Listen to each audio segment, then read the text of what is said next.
Hello guys, welcome back to my channel. Guys, आज मैं revamp the undead story का episode 4 explain करूंगी। Episode 4 की शुरुआत में पुन को दिखाया जाता है। वो सोचता है एक हफ्ते से ज्यादा समय हो गया मैंने जेट का वो मिशन एक्सेप्ट किया है। और फ्लैशबैक में दिखाया जाता है जिस दिन जेट पुन के घर आता है। वो कहता है ये आखिरी मिशन होगा, मैं प्रॉमिस करता हूँ कि फिर कभी तुम्हें परेशान नहीं करूंगा। फिर कहता है तुमने कहा था कि तुमने वो हार पहले भी देखा है। अगर तुम्हारी याददाश्त सही है तो मुझे लगता है कि वो वही है जैसा मास्टर ने कहा था। तुम ही एकमात्र हो जो उसके शाप को तोड़ सकते हो। और दिखाया जाता है जैसे ही रामिल उस पेंटिंग से बाहर आया था, पुन ने उसे मारने का अटेम्प्ट लिया था लेकिन नहीं मार पाया। फिर वो रामिल को अपने घर ले आया, उसे खाना खिलाया। फिर से वो रामिल को मारने के बारे में सोचा लेकिन नहीं मार पाया। फिर रामिल ने पुन को मेथस से बचाया। फिर उस दिन कार में, उस दिन भी रामिल बच गया। और फिर उसने पुन से प्रॉमिस किया कि वो हमेशा पुन की रक्षा करेगा। और आज उसने पुन को किस किया। और ऐसे ही धीरे धीरे रामिल के लिए पुन का फीलिंग्स बदल गया। वो मन ही मन मुस्कुराता है और तभी वो अपने फोन पे जेट का वो मैसेज देखता है। नेक्स्ट डे मॉर्निंग पुन फ्रेश रोजेस से फ्लावर वास सजा के रामिल की डोर पे जाके नॉक करता है। रामिल डोर ओपन करता है और उसके गाउन का फ्रंट पार्ट खुला हुआ होता है। पुन अपने स्ट्रेट फेस के साथ पूछता है, क्या वैम्पायर्स आमतौर पर ठीक से पजामा नहीं पहनते हैं? क्या तुम्हें ठंड नहीं लग रही है? फिर वो कमरे के अंदर जाता है। रामिल कहता है मुझे ठंड नहीं लग रही है, और तुम्हें? पुन कहता है ऑफ कोर्स मुझे ठंड लग रही है। रामिल कहता है तो फिर मुझे तुम्हें गर्म करने दो। और पुन को बेड पे लेटा के उसके ऊपर आ जाता है और उसके गाल को पिंच करने लगता है। फिर कहता है मेरे साथ यहाँ रहने का डिसीजन लेने के लिए शुक्रिया। और पुन को किस करने के लिए आगे बढ़ता है। पुन उसको हटा के उठ जाता है और कहता है मैं थोड़ी देर के लिए घर जा रहा हूँ, मुझे कुछ काम है। रामिल उसकी बात से अपसेट हो जाता है तो पुन कहता है मैं भाग नहीं रहा हूँ, मैं जितनी जल्दी हो सके वापस आ जाऊंगा। रामिल फिर भी अपसेट होता है तो पुन उसका हाथ लेके खुद के गाल पे रखता है। रामिल कहता है ठीक है, मैं तुम्हें घर जाने दूंगा लेकिन तुम वादा करो कि तुम वापस आओगे, मुझे इंतजार रहेगा। पुन कहता है ठीक है और रामिल पुन के चिक को पिंच करने लगता है। फिर पुन अपने घर जाता है और फ्रंट डोर पे पोकपोंग का मैसेज देखता है कि घर लौटने पर मुझे कांटेक्ट करना, मैं तुम्हारे लिए वरीड हूँ। फिर पुन घर के अंदर जाता है। वो एक बुक को मूव करता है तो एक खुफिया डोर खुल जाता है और वो डोर के अंदर चला जाता है। वो बेसमेंट में एक रूम में पहुंचता है। वहाँ बहुत सारे हथियार होते हैं और बहुत सारे लॉकेट्स होते हैं। ये उन वैम्पायर्स के गले में था जिनको उसने मारा है। जैसे कि वो लेडी वैम्पायर को मारने के बाद पुन ने उसके गले का हार ले लिया था। पुन अपनी मोबाइल निकालता है और जेट को मैसेज करता है, जेट मुझे तुम लोगों से बात करनी है, ओरियन में मिलते हैं। दूसरी तरफ रामिल रूफटॉप पे रोजेस का टेक केयर कर रहा होता है। तभी मेथस आके कहता है आप इन फूलों का बहुत अच्छे से देखभाल कर रहे हैं मास्टर। रामिल कहता है पुन को गुलाब पसंद है, जब वो वापस आके इन्हें देखेगा तो उसका मूड अच्छा हो जाएगा। मेथस पुन के बारे में पूछता है तो रामिल कहता है वो किसी काम से घर गया है। फिर कहता है मेथस मैं फूलों के बगीचे को पूरी छत तक फैलाने के बारे में सोच रहा हूँ। पुन ने मुझसे कहा कि वो एक बड़े फूलों के बगीचे वाला घर चाहता है। मेथस कहता है आपको वो बहुत पसंद है ना? रामिल कहता है तुम्हें इसका आंसर पता है मेथस? मेथस पूछता है अगर वो इंसान ना होता जिसने आपका शाप तोड़ा है, क्या आप तब भी उसे पसंद करते? रामिल कहता है बिल्कुल, मैंने खुद उसे चुना है। मेथस कहता है मास्टर मैं सोच रहा हूँ कि मिस्टर पुन के बारे में शियर ने जो कहा उस पर थोड़ा विचार करना चाहिए। रामिल कहता है मेथस आसपास के लोगों में से मैं तुम पर सबसे ज्यादा भरोसा करता हूँ, प्लीज एक और शियर मत बनो। मेथस के हाथ में वो फोटो होता है लेकिन वो रामिल को नहीं दिखाता। और फ्लैशबैक में दिखाया जाता है वो फोटो लेके शेयर उन दोनों से कहता है ये मास्टर को ये विश्वास दिलाने के लिए इनफ होना चाहिए कि पुन वास्तव में उन शिकारियों में से एक है। मेथस वो फोटो ले लेता है और कहता है मैं खुद मास्टर से इसके बारे में बात करूंगा। शेयर कुछ कहने जाता है तो मेकिन कहता है मेथस को ही इसे हैंडल करने दो, मास्टर सबसे ज्यादा उसकी बात सुनते हैं। कहानी प्रेजेंट में आती है और मेथस कहता है समझ गया। और दूर से शेयर उन दोनों की बात सुन के चला जाता है। वो सोचता है मास्टर उस इंसान का दीवाना है और वो अपनी काली नजर से पुन के ऊपर नजर रखने के लिए कहता है। दूसरी तरफ जेट, एलिस, कैस्टर और पॉल ओरियन में पहुंचते हैं और पुन भी वहां जाने के लिए निकल जाता है और शेयर की काली नजर से वो नहीं बच सका। फिर पोकपोंग को दिखाया जाता है, वो अपने शॉप के बाहर स्मोक कर रहा था। तभी वहाँ पे मेकिन आ जाता है और पूछता है कि क्या सारा जेली कैंडी तुमने खा लिया है कि तुम फिर से स्मोक कर रहे हो? पोकपोंग कहता है तुमने मुझे बस थोड़ा सा ही दिया था, ऑफ कोर्स वो खत्म हो गए। मेकिन कहता है इस बार मैं तुम्हारे लिए और भी ज्यादा खरीदूंगा ताकि तुम्हें फिर से स्मोक ना करना पड़े। पोकपोंग कहता है कोई जरूरत नहीं है और वो सिगरेट फेंक देता है। फिर पूछता है क्या तुम यहाँ सिर्फ काम के लिए आए हो? मेकिन कहता है हाँ, मेरा नाइट शिफ्ट है। और तुम्हारा? पोकपोंग कहता है कि उसका शिफ्ट खत्म होने वाला है। फिर पूछता है क्या मैं तुमसे कुछ सलाह ले सकता हूँ? क्या तुम्हारा कोई सगा भाई बहन है? मेकिन कहता है तुम कह सकते हो, क्यों पूछ रहे हो? पोकपोंग कहता है मेरा अपने बड़े भाई से झगड़ा हो गया है और शायद अब वो मुझे अवॉइड कर रहा है। एक्चुअली हम साथ नहीं रहते। जब हम छोटे थे हमारे माता पिता की मौत हो गई थी। एक फॉस्टर फैमिली ने मुझे गोद ले लिया था, लेकिन मेरे भाई को अनाथालय में ही रहना पड़ा। हम अलग हो गए थे, लेकिन हाल ही में हम फिर से मिले। लेकिन ऐसा लग रहा है कि वो मुझसे कुछ छिपा रहा है और मैं उस तक पहुंच नहीं पा रहा हूँ। मेकिन कहता है मुझे लगता है कि मैं समझ रहा हूँ। ये एहसास कि तुम नहीं जानते कि तुम कौन हो और कहाँ से हो। अपने परिवार के साथ रहना सही नहीं लगता, लेकिन अपने भाई के साथ रहना भी इसका जवाब नहीं है। पोकपोंग कहता है तुमने तो मेरा मन पढ़ लिया। तुम डॉक्टर हो या फॉर्चून टेलर? मेकिन कहता है तुम अकेले नहीं हो जो ऐसा महसूस करते हो, मैं भी ऐसा महसूस करता हूँ। पोकपोंग पूछता है क्या तुम इसके बारे में बात करना चाहते हो? मेकिन कहता है शायद फिर कभी।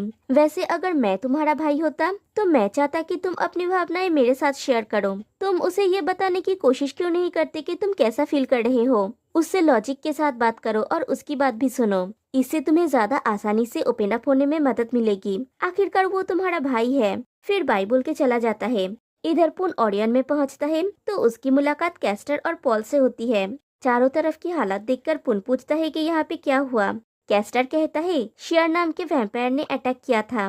पुन पूछता है मैंने कुछ भी क्यों नहीं सुना। कैस्टर कहता है हमने तुमसे कई बार संपर्क करने की कोशिश की, लेकिन तुम्हारा फोन बंद था। हालांकि हम समझते हैं कि तुम दुश्मन के घर पे थे। क्या तुमने हमें यहाँ पे मिलने के लिए इसलिए बुलाया है क्योंकि तुम्हारे पास उनकी शक्तियों के बारे में कुछ अपडेट है? जब तुमने हमें मेथस के बारे में जानकारी भेजी, उसके बाद मैंने गति कम करने वाली गोलियां बना ली। और कैस्टर और पॉल के बीच में फिर से झगड़ा शुरू हो जाता है।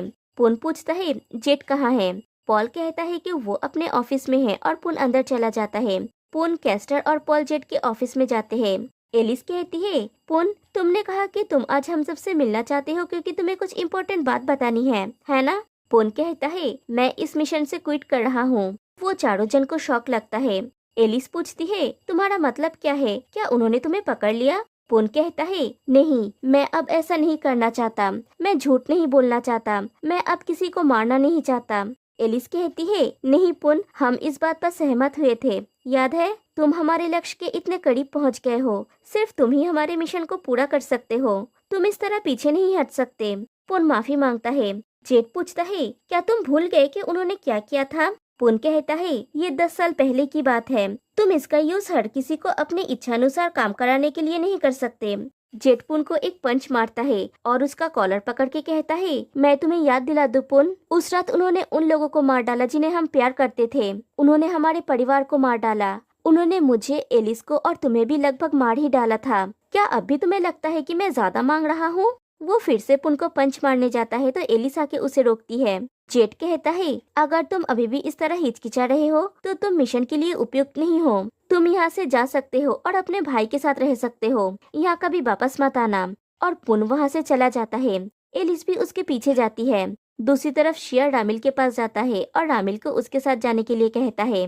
मेथास आके पूछता है तुम मास्टर को कहाँ ले जा रहे हो? शियर कहता है मैं उन्हें खुद दिखाऊंगा कि पुन एक्चुअल में उस ग्रुप का हिस्सा है जो मास्टर को मारने की कोशिश कर रहे हैं। इधर ओरियन में एलिस पुन से कहती है रुको पुन, प्लीज जेट पर गुस्सा मत होना। वो तुम्हें इसमें वापस घसीटना नहीं चाहता था। वो जानता है कि तुम ये काम छोड़ना चाहते हो क्योंकि पोकपोंग तुम्हारे साथ रहने वाला है। हमने पॉल और कैस्टर को यूज करने की कोशिश की, लेकिन मिशन फेल रहा। मैंने ही जेट से कहा था तुम्हें वापस लाने के लिए। उस रात को जो कुछ भी हुआ था वो अभी भी मेरे दिमाग में है। मुझे आज भी हर रात बुरे सपने आते हैं कि मैं और तुम कैसे बेड के नीचे छिपे बैठे थे उनसे बचने के लिए। तुम्हें पता है पुन, उस रात को जो कुछ भी हुआ ऐसा लगता है जैसे वो कल ही हुआ हो। अगर वे अभी भी जिंदा है तो किसे पता किसी और को भी हमारी तरह कष्ट सहना पड़ेगा। मैं नहीं चाहता कि वो सब फिर से हो और मैं फिर से किसी को खोना नहीं चाहता। कैस्टर पुन को एक छुरी देते हुए कहता है ये तुम्हारी दी गई जानकारी से बनाया गया है। पुन वो लेता है।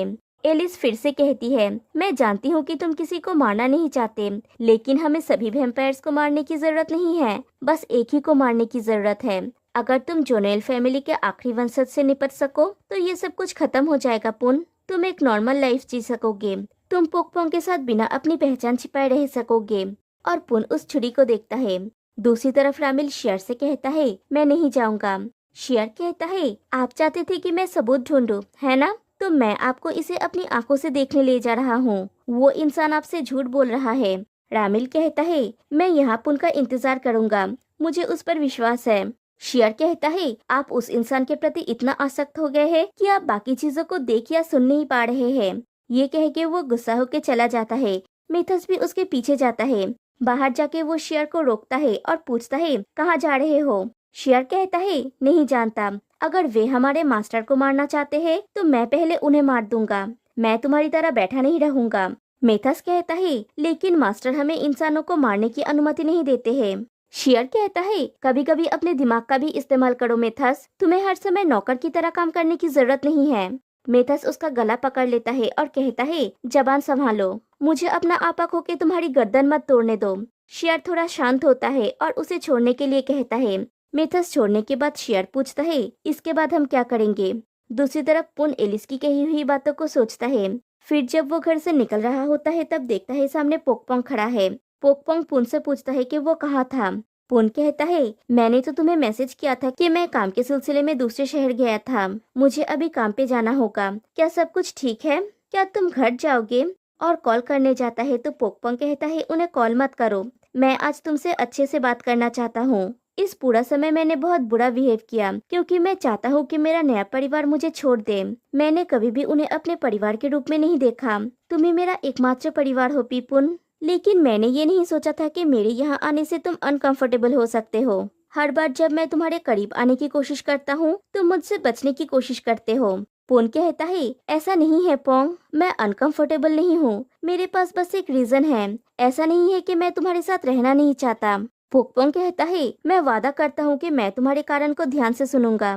पोन कहता है, नहीं पोंग, मेरा एकमात्र कारण ये है कि मैं नहीं चाहता कि तुम मेरे कामों में शामिल हो। एक बार जब मैं इन सब से निपट लूंगा तब हम इस बारे में फिर से बात करेंगे। पोकपोंग कहता है, मुझे लगा था कि अगर मैं तुम्हारे साथ ओपन अप हो जाऊं तो तुम भी वैसा ही करोगे। शायद मैंने गलत सोचा था। ये कह के वो चला जाता है। फिर पुन रामिल के घर पहुंचता है। रामिल आके उसे हक कर लेता है और कहता है, कोई बात नहीं। और पुन भी रामिल को हक करता है। फिर दोनों साथ में बैठ के खाना खा रहे होते हैं। पुन के होठ पे कुछ लग जाता है तो रामिल उसे ठीक कर देता है। पुन कहता है, मुझे उस दिन की याद आ गई जब मैं तुमसे पहली बार मिला था। उस समय तो तुम्हें ये भी पता नहीं था कि इंस्टेंट नूडल्स कैसे खाया जाता है, लेकिन अब तुम्हें देखो, तुम ये बना भी सकते हो। रामिल कहता है, ये एकमात्र रेसिपी है जो मैं बना सकता हूँ। फिर पूछता है, तुमने मुझे अपने घर ले जाने की हिम्मत कैसे की? क्या तुम्हें मुझसे डर नहीं लगा? पुन कहता है, तुम बिल्कुल भी डरावने नहीं हो। अगर तुमने मुझे चोट पहुंचाने के बारे में सोचा भी होता तो मैं फाइट बैक करता। रामिल पूछता है, और अब क्या? क्या तुम मुझसे डरते हो?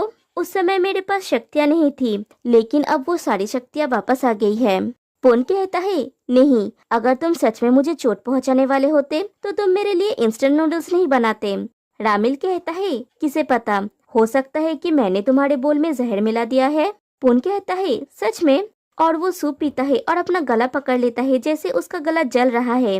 रामिल पैनिक होके कहता है, मैंने कुछ भी नहीं मिलाया है। पुन हंसने लगता है और कहता है, मैं तो मजाक कर रहा हूँ। रामिल कहता है, तुम्हें खुश देखकर मुझे अच्छा लगा। रात को सोने के टाइम पे पुन रामिल के डोर पे आके नॉक करता है। रामिल डोर ओपन करता है तो पुन पूछता है, क्या आज रात मैं तुम्हारे कमरे में सो सकता हूँ? मैं अकेले नहीं सोना चाहता। रामिल उसे अंदर आने के लिए कहता है। पुन उन रोजेस को देख के पूछता है, ये रोजेस अभी भी नहीं मुरझाए? रामिल कहता है, तुम्हारे वापस आने तक मैं अपनी शक्ति का इस्तेमाल करके इन्हें प्रिजर्व कर रहा था। पुन पूछता है, क्या मैं कल सुबह गार्डन में जा सकता हूँ? मैं तुम्हारे लिए नए रोजेस लाऊंगा। रामिल कहता है, बिल्कुल, तुम जब चाहो वहाँ पे जा सकते हो। अब तुम्हें सोना चाहिए। पुन लेट जाता है और रामिल बैठा हुआ होता है तो पुन पूछता है, तुम नहीं सोओगे? मैं चाहता हूँ कि तुम यहीं पे सो। रामिल भी उसके बगल में लेट जाता है। फिर पुन कहता है कि उसे ठंड लग रही है तो रामिल उसे हक करके सोता है। दूसरी तरफ मिथस पुराने फाइलों में से कुछ ढूंढ रहा होता है। तभी उसके हाथ कुछ पेपर कटिंग्स लगता है जिसमें लिखा होता है कि माइकल अनाथालय में लगी आग में 3 बच्चे चमत्कारिक रूप से बच गए, बाकी बच्चे और देखभाल करने वाले मारे गए। और वो उन तीनों का फोटो देखता है और वो समझ जाता है। फ्लैशबैक में दिखाया जाता है एलिसा के पुन को जगाती है और वो दोनों बेड के नीचे छुप जाते हैं और कोई उन्हें ढूंढ रहा है। फिर वो दोनों लाशों के ढेर से निकल रहे हैं और कोई किसी का खून पी रहा है। पुन जाके उसके हाथ पे बाइट करता है, वो पुन को धक्का देता है और पुन की नींद टूट जाती है। वो उठता है, उसका मन बहुत बेचैन हो जाता है। वो छत पे जाता है जहाँ फूलों के बीच में उसने वो छुरी छिपा के रखा है। पीछे से रामिल आके पूछता है, तुम यहाँ क्या कर रहे हो? पुन घबरा जाता है। रामिल फिर से पूछता है, तुम्हें नींद नहीं आ रही थी? पुन कहता है, हाँ, मैं सो नहीं सका, इसलिए मैं कुछ रोजेस लेने आया था। मैं सुबह तुम्हारे फ्लावर वास के फूलों को बदलने के बारे में सोच रहा था। रामिल पुन को अपनी तरफ खींचता है और पुन अपनी नजरें झुका लेता है। रामिल कहता है, मुझसे नजरें मत चुराओ पुन, मैं तुम्हारा मन पढ़ रहा हूँ। मुझे तुम्हारा दर्द महसूस करने और समझने दो, मुझे इसे दूर करने में हेल्प करने दो। और वो पुन को किस करता है और चारों तरफ बहुत रोशनी हो जाती है। नेक्स्ट डे सुबह जब पुन की नींद टूटती है तो वो देखता है वो रामिल के साथ सो रहा है। उसे किस की बात याद आती है। वो उठ के बैठता है और उसकी नाक से फिर से खून निकलने लगता है। वो खून साफ करके जब बाथरूम से बाहर आता है तब देखता है रामिल बेड पे नहीं है और वे रोजेस मुरझाए हुए हैं। रामिल डाइनिंग में होता है। पुन वो फ्लावर वास लेके बाहर आता है और रामिल से पूछता है, कल रात मुझे क्या हुआ था? रामिल कहता है, कुछ नहीं, तुम तो बस मेरी बाहों में सो गए थे। फिर पूछता है, तुम ये फ्लावर वास यहाँ क्यों लाए? पुन कहता है, मैंने कल रात तुमसे कहा था ना कि मैं ये फूल बदल दूंगा। एक्चुअली मैं सो नहीं पा रहा था, इसलिए मैं छत के गार्डन में गया, कुछ रोजेस तोड़े और तुम्हारे फ्लावर वास के लिए एक नया बंच बनाया। रामिल पूछता है, तुम छत पे गए थे? पुन कंफ्यूज्ड हो जाता है और पूछता है, तुम तो वहाँ मेरे साथ थे ना? रामिल पूछता है, मैं? पुन को समझ में नहीं आता कि क्या हो रहा है। वो रूम में आता है और वो चाकू ढूंढने लगता है, लेकिन उसे नहीं मिलता। फिर वो अपने टी शर्ट का कॉर्नर देखता है जो गुलाब के पेड़ का कांटा लगने से फट गया था। मतलब वो सच था। पुन फिर से बाहर आता है। रामिल पूछता है, कुछ हुआ है क्या? पुन पूछता है, क्या मैं छत के गार्डन में जा सकता हूँ? मैं कुछ ताजे गुलाब तोड़ना चाहता हूँ तुम्हारे फ्लावर वास को सजाने के लिए। रामिल उन मुरझाए हुए फूलों को ताजा कर देता है और कहता है, मैं तुम्हें परेशान नहीं करना चाहता। पुन कहता है, प्लीज मुझे ऊपर जाने दो। तभी मेथस आके रामिल से कहता है कि वो उससे प्राइवेट में कुछ इम्पोर्टेंट बात करना चाहता है और रामिल मेथस के साथ वहाँ से चला जाता है। जब मेथस रामिल से बात करता है, पुन चुपके से उन दोनों की बातें सुनता है। मेथस कहता है, शेयर को उस पब से ये फोटो मिली जहाँ पे हंटर्स इकट्ठा होते हैं। उस पब का मालिक मिस्टर जेट है, जो उस गैलरी का भी मालिक है, जिसने मुझे आपके पेंटिंग को प्रदर्शित करने के लिए कहा था। एक्चुअली मुझे उनके रिलेशन पर संदेह था, इसलिए मैंने वे दस्तावेज खोजे और वो फोटो वो रामिल को दिखाता है। फिर कहता है, तीनों एक हादसे से बचे हुए लोग हैं, जो मुझे लगता है कि वैम्पायर से जुड़ा हुआ है। दूसरी तरफ पुन छत पे जाके उस चाकू को ढूंढने लगता है। तभी उसके हाथ में कांटा चुभ जाता है। मेथस रामिल से पूछता है, आप कुछ करेंगे नहीं? रामिल कहता है, मुझे क्या करना चाहिए मेथस? मैंने वो सब कुछ किया जो मैं कर सकता था। फिर मेथस छत पे जाके पुन से पूछता है कि वो यहाँ पे क्या कर रहा है। पुन कहता है, मैं मिस्टर रामिल के लिए फूल लेने आया था। मेथस कहता है, आपका काम हो जाने के बाद मास्टर से जाके मिलिएगा, वो आपका इंतजार कर रहे हैं। पुन जाने लगता है तो मेथस कहता है, मास्टर को अभिशाप से मुक्त करने के लिए और उनकी 4 शक्तियों को पुनर्स्थापित करने में मदद करने के लिए आपका शुक्रिया। पुन पूछता है, 4? स्पीड, ट्रांसफॉर्मेशन और हीलिंग पावर के अलावा और क्या शक्ति है? मेथस कहता है, वो शक्ति जो उन्हें वैम्पायर्स का सबसे शक्तिशाली लीडर बनाती है, माइंड रीडिंग। फिर पुन रूम में पहुंचता है और देखता है बेड के ऊपर वो चाकू पड़ा हुआ है और पीछे से रामिल पूछता है, तुम इसी को ढूंढ रहे थे ना? पुन रामिल के सामने वो चाकू पकड़ता है और पूछता है, मुझे बताओ तुमने ये कैसे किया? उसके नाक से खून निकलने लगता है। पुन फिर से कहता है, तुम जानते थे कि मैं कौन हूँ और मैं तुम्हारे पास क्यों आया? रामिल कहता है, मैं ये तुमसे सुनना पसंद करूंगा। पुन कहता है, मैं हंटर्स में से एक हूँ। मैं जोनोएल वैम्पायर्स वंश का शिकार करता हूँ। यहाँ आने का मेरा एकमात्र उद्देश्य तुम्हें मारना है। और वो रामिल के गले में वो चाकू पकड़ता है। रामिल उस चाकू को उसके गले से हटा के उसके हृदय पर रखता है और अंदर की तरफ दबाता है और कहता है, जो करना है वो करो पुन, मुझे मार डालो, मैं भागूंगा नहीं और ना ही लड़ूंगा, मैं यही खड़ा रहूंगा। पुन पूछता है, तुम मेरे लिए मरने को तैयार हो? क्यों?